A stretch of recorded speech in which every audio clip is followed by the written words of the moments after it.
problème que nous avons. Aucun pays ne va nous aider à obtenir l'énergie.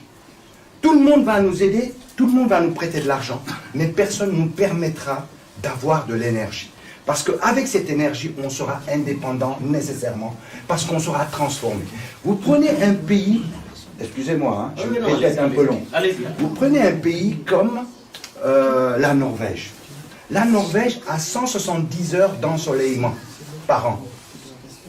Et c'est un pays qui a du pétrole, du gaz.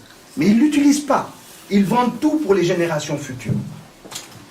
Dans tous les fonds d'investissement, vous voyez l'argent de la Norvège. Ils ne l'utilisent pas. Ils utilisent des centrales thermodynamiques, hydrauliques. Et ils font leur propre énergie propre. Et ils ont beaucoup d'énergie. Et c'est le pays où l'énergie pratiquement est la moins chère. Vous prenez notre zircon, qu'on ne sait pas transformer malgré qu'on ait du gaz, qu'on ait tout. Je vais y revenir. Eh bien, les gens prennent notre zircon, l'envoient en Norvège pour qu'on fait fondre le zircon et le travailler. Parce que pour travailler le zircon, il faut beaucoup d'énergie. Et aujourd'hui, un rapport qualité-prix, la Norvège est parmi les pays les plus avancés. Donc nous avons au Sénégal, et vous ne l'avez pas dit, il faut le répéter, il faut le marteler, il ne suffit pas de dire au Sénégal qu'on a du soleil. Il faut dire qu'on a 3000 heures d'ensoleillement, un des pays les plus ensoleillés au monde. Le bon Dieu nous a donné le soleil. Le Sénégalais ne lève pas la tête, il baisse la tête. Parce que s'il levait la tête 30 secondes, il comprendrait que nos intellectuels, nos personnes devraient aller dans les études pour récupérer cette énergie solaire. Nous avons plus de soleil que l'Arabie Saoudite. Nous avons plus de soleil que le Maroc. Nous avons plus de soleil que le Sahara. Il ne faut pas confondre ensoleillement et chaleur. Quand le soleil se lève au Sénégal, il se couche au Sénégal. Le temps du lever et du coucher est plus long que dans ces pays arabes. Donc nous avons plus d'ensoleillement. Et nous ne l'utilisons pas parce que nous avons des cadres, nous avons des gens qui nous dirigent, qui ne comprennent pas. Lorsque je vois les panneaux solaires, je rigole. Je rigole. Parce que les panneaux solaires, ce n'est pas ça qui vont nous développer. C'est la thermodynamie solaire. Et les gens qui ont le brevet, c'est les gens qui ont le moins d'ensoleillement dans le monde. 170 heures en Norvège, et c'est eux qui ont le brevet des centrales thermodynamiques solaires. N'attendez pas de la France de l'avoir. La France n'a pas de soleil.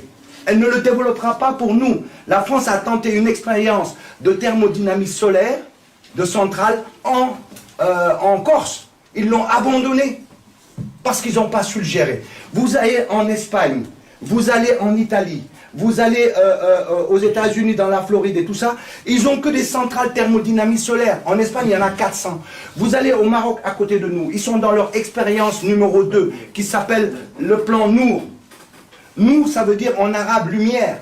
Et eux, bientôt, ils vont nous vendre de l'énergie. Alors que nous, on a plus de soleil qu'eux, d'ensoleillement de soleil. Donc ça veut dire que on a laissé notre pays à des incapables. Je veux dire par là, l'indépendance énergétique. C'est pour ça que le bilan de Macky Sall est nul.